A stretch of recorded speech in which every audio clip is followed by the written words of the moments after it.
आशा करता हूँ आप सब बहुत अच्छे होंगे। मेरा नाम है सिद्धांत अग्निहोत्री। स्टडी क्लोज पे आपका बहुत बहुत स्वागत है।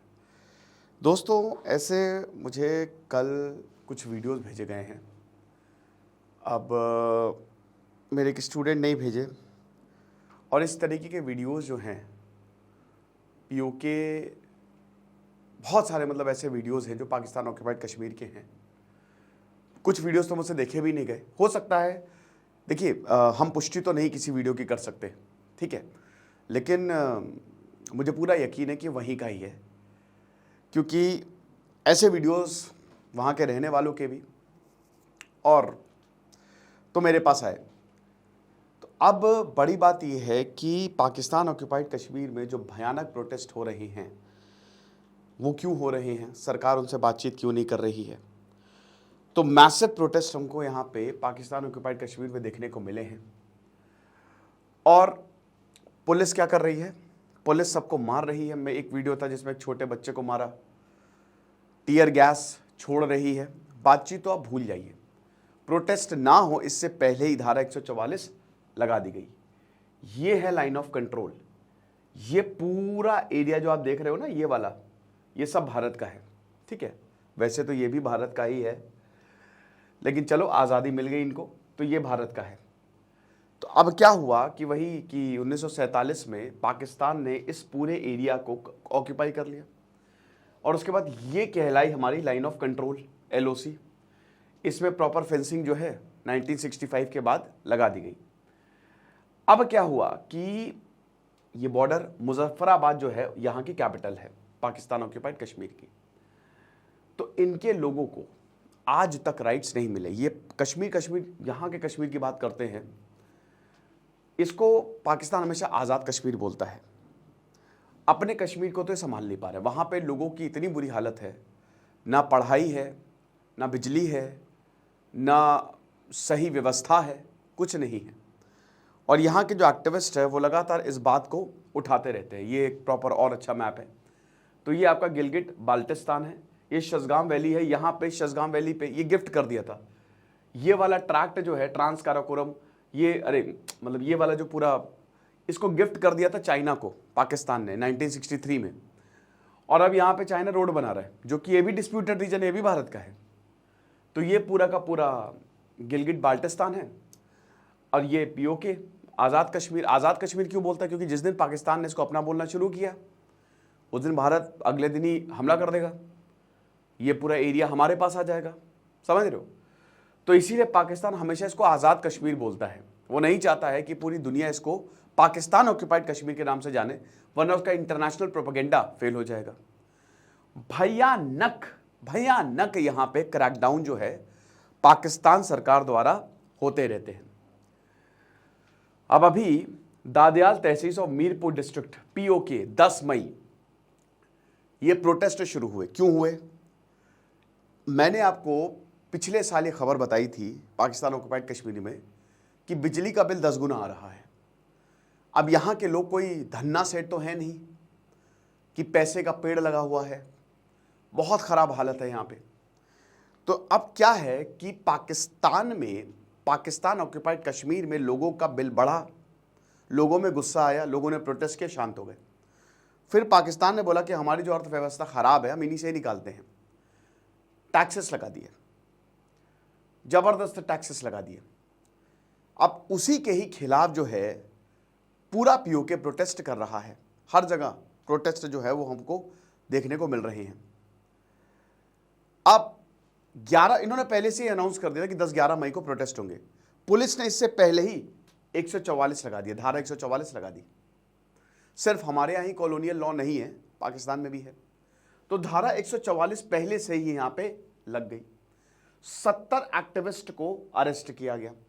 अब जब इन 70 एक्टिविस्ट, अब ये कोई हिंसक प्रोटेस्ट नहीं कर रहे थे, ये पीसफुल प्रोटेस्ट कर रहे थे।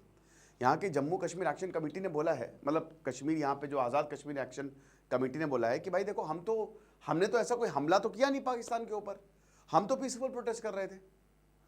लेकिन यहाँ पे जैसा जलियांवाला बाग में हुआ था, यहाँ पे भी 70 एक्टिविस्ट को गिरफ्तार किया, यहाँ लोग भड़क गए। उसके बाद वायलेंस हुई, तोड़फोड़ हुई। फिर उसके बाद पाकिस्तान एडमिनिस्ट्रेशन को खुला हाथ मिल गया और उन्होंने दे दनादन सबको सूतना चालू कर दिया। कहीं टीयर गैस मारे जा रहे हैं, कहीं हमला हो रहा है।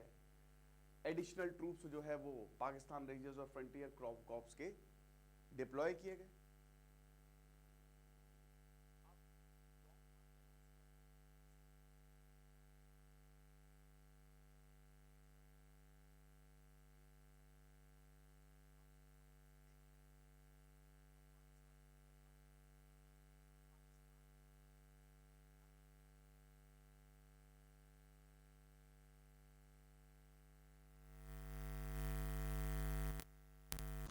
Hello hello, I am sorry, वो आवाज़ चली गई थी।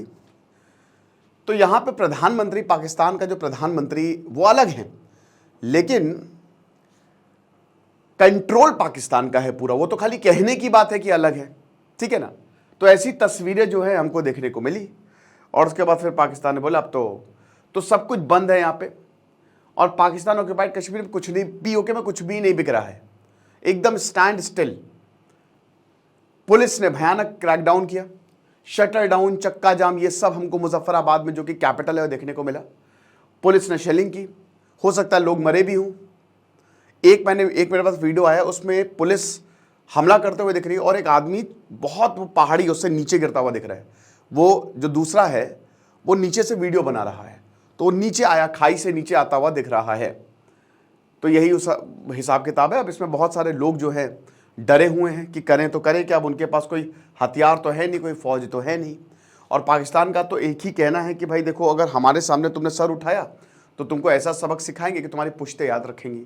ये वो देश है जो कश्मीर का राग अलापता है, खुद ये कैसा करता है, खुद ये किस तरीके से लोगों के साथ व्यवहार करता है, आपके सामने है ना। अभी हैं कोई कश्मीरी, और यह हमारे भाई है जो 1947 के बाद अलग हो गए, लेकिन अगर आप इनसे पूछोगे ना पाकिस्तान के कश्मीरी से पाकिस्तान के, तो वो बोलेंगे कि भाई भारत के साथ वापस ही विलय कर लो, बुरी हालत हो रही है हमारी। तो अब जैसे ही ये हुआ तो और स्ट्राइक तेज हो गई है। अब बोला कि हम रुकेंगे तो नहीं, मार दो, तुम सबको खत्म कर दो, ले लो, कर लो पीओके पे राज, लेकिन हम रुकने नहीं वाले हैं। कमिटी ने बोला था कि लॉन्ग मार्च अब पूरा 11 मई को होगा। जो यहाँ के एडमिनिस्ट्रेटर है उनके घर के बाहर हम धरना देने वाले हैं। तो ये है, और ये पिछले साल से, 1 साल से ही शुरू हो गया। अब इसका क्लाइमैक्स तो होना ही होना था। 1 साल से ये बातें चल रही है दोस्तों, लेकिन इसका क्लाइमैक्स जो है वो होना ही था और हुआ। अब यहाँ पे कुछ चीज़ें, कुछ सवाल जो है वो खड़े होते हैं। सबसे पहली बात तो, क्या ये प्रोटेस्ट बहुत ही भयानक है? जवाब है हाँ।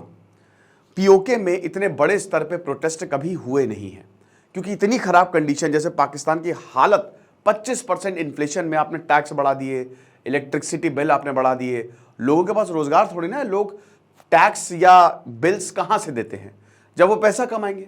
जब उनकी स्टैंडर्ड ऑफ लिविंग अच्छी होगी, कॉस्ट अच्छी होगी, महीने की अच्छी कमाई होगी, वो यहाँ पे हमको देखने को नहीं मिल रहा है। समझ रहे हो? 22 अप्रैल को यहाँ पे लिख दिया था दाऊद मोहम्मद बारीच है, सेक्रेटरी ऑफ पीओके, कि सिविल फोर्सेस आप भेज दीजिए, क्योंकि हालात जो है वो बहुत ही खराब दिख रहे हैं। तो अगर अच्छी इनकम है तब तो सब बढ़िया है, लेकिन अगर इनकम अच्छी नहीं तो सब कहाँ से होगा? तो ये बहुत ही बड़े पैमाने पे प्रोटेस्ट हुए। इससे पहले भी प्रोटेस्ट हुए, नो डाउट, लेकिन इस बार जो प्रोटेस्ट है ना, देखिए पहले के जो प्रोटेस्ट थे उसमें इसलिए इतना ज़्यादा दिक्कत नहीं थी क्योंकि पाकिस्तान की इतनी बुरी हालत नहीं थी। आज सोशल मीडिया का ज़माना है, कहीं से भी कुछ होता है तो पूरी दुनिया में खबर जो है वो फैल जाती है। अब पीओके एक बड़ा सेंसिटिव इशू है पूरा कश्मीर, पाकिस्तान के लिए। पूरी दुनिया को यही लगेगा कि अब जो पाकिस्तान का कश्मीर है उसमें किस तरीके की हरकत कर रहा है पाकिस्तान। भारत को भी अच्छा मौका मिल जाएगा। जहां हम अपने कश्मीर को अच्छा डेवलप कर रहे हैं, वहीं पाकिस्तान अपने कश्मीर में भयानक क्रैकडाउन जो है वो कर रहा है। ठीक है ना, ये चीज़ है। फिर उसके बाद इंडिपेंडेंस के लिए देखिए, पीओके का वैसे तो अब अगर सरकार को बातचीत करनी चाहिए थी, लेकिन वो करेगी नहीं। तो जब भी ऐसा अनरेस्ट होता है तो आज़ादी की मांग तो उठती है। जब भी आप लोगों की आवाज़ को दबाते हो, आवाज़ कभी दबती नहीं है, अल्टीमेटली आप दब जाते हो। 1971 बांग्लादेश ऐसे ही तो आज़ाद हुआ। पाकिस्तान ने क्या कभी सोचा था कि ईस्ट पाकिस्तान उससे अलग हो जाएगा? लेकिन हो गया। ठीक है, और ऐसे ही पीओके के भी हालात जो हैं वो हमको देखने को मिल रहे हैं। यहाँ अलग तरीके का, जैसे बलूचिस्तान में तो उनकी आर्मी है, बलूचिस्तान लिबरेशन आर्मी, लेकिन यहाँ पे पीओके में कुछ नहीं है। पीओके को इन्होंने आतंकवाद का सेंटर बना दिया है। भारत में जो भी आतंकवादी आते हैं, मुजफ्फराबाद में तो उनकी ट्रेनिंग होती है, ट्रेनिंग सेंटर्स है, ठीक है ना।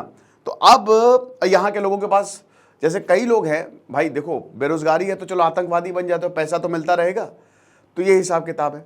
तो अब यहाँ पे ना ये बहुत बड़ा सवाल है कि पीओके कब तक पाकिस्तान के पास रहेगा। अगर ऐसे ही प्रोटेस्ट हुए तो हो सकता है आपको आने वाले समय में ही बहुत जल्द कुछ अच्छी खबर मिल जाए। तो ये है। तो यहाँ लेटर ने बोला था कि अभी इस समय शटर डाउन और चक्का जाम की हमको बातें देखने को मिल रही। जो सेक्रेटरी हैं पीओके में, इन्होंने ये बोला था। तो हम यही बोलेंगे कि यहाँ पे जो सब नेशनलिस्ट हैं और जो सबवर्सिव एलिमेंट है, वो लॉ एंड ऑर्डर की सिचुएशन को बहुत ही ज़्यादा ख़राब करने वाले हैं। तो इसीलिए यहाँ पे आप तुरंत जो है वो प्लेटून्स भेजिए, ताकि हम इन प्रोटेस्ट को कर्टेल कर सकें। और धारा 144 जो है वो तुरंत उस समय जो है वो लगा दी गई, ठीक है। तो ये है। दिसंबर लास्ट ईयर में भी दोस्तों एक एग्रीमेंट हुआ था। ऐसा हुआ था कि एक एग्रीमेंट हुआ, बोला गया था, प्रॉब्लम तब भी थी, लेकिन उस समय सरकार ने थोड़ी सी बुद्धिमानी दिखाई और ये बोला कि एक काम करते हैं एग्रीमेंट कि ठीक है, अभी हम होल्ड पे रख देते हैं, हम भी इसको देखेंगे, अभी हम टैक्सेस नहीं लगा रहे, बिल भी वापस ले लिए जाएंगे। सरकार ने 4 फरवरी को एक नोटिफिकेशन इशू किया, लेकिन अप्रैल में कमेटी ने बोला कि ये कुछ हो ही नहीं रहा है। कमिटमेंट जो सरकार ने दी वो खाली बातें हैं, बतौले बस, और कुछ नहीं है। ये जो भी दिसंबर में इन्होंने बातें बोली, एक भी कमिटमेंट अभी तक फुलफिल नहीं किया। इसीलिए बोला कि अब तो या तो इस पार या उस पार, क्योंकि आपको पता ना कि इस तरीके के प्रोटेस्ट तभी होते हैं जब बस कि या तो इस पार हो जाए या उस पार हो जाए। तो पाकिस्तान के लिए हालत बहुत ख़राब है और पाकिस्तान ऑक्यूपाइड कश्मीर इस समय एकदम एज पे है, आप ये समझ लीजिए। बहुत अच्छा मौका है, भारत के लिए भी बहुत अच्छा मौका है। ये इशू जो है भारत उठा सकता है। देखिए, हमला तो डायरेक्ट हमला करना तो सही नहीं रहेगा, हमारा भी नुकसान है और इंटरनेशनल लेवल पे इसमें पाकिस्तान को भी फ़ायदा मिलेगा। तो हमला तो तब तक नहीं हो सकता जब तक बहुत ही ख़राब कंडीशन ना हो जाए। 1971 में भी जब भारत ने बांग्लादेश पे हमला किया तो पाकिस्तान की एयरफोर्स ने हमारी एयरफील्ड्स पे हमला कर दिया था, तब भारत ने रिटेलिएट किया था। तो खुद से हमला करना ये एग्रेशन होता है और अभी भारत उस स्थिति में नहीं है, क्योंकि वैसे ही हम न्यूट्रल स्टैंड लेते हैं और न्यूट्रल स्टैंड के अपने बेनिफिट्स हैं और मतलब एडवांटेज और डिसएडवांटेज है। एडवांटेज ये है कि आप किसी के कैंप में नहीं हो, और डिसएडवांटेज ये है कि जब आप कुछ करोगे ना तो आपके फिर कोई साथ खड़ा नहीं होगा, ठीक है ना। तो आप ये समझ लो। ये लेक्चर था। हमारी वेबसाइट studyglows.com पे विजिट करिए दोस्तों, कोर्स आप अवेल कर सकते हैं अकाउंट बना के वहाँ पे। साथ ही साथ करंट अफेयर्स एडिटोरियल का सेक्शन हमने आपके लिए बनाया है। Thank you so much.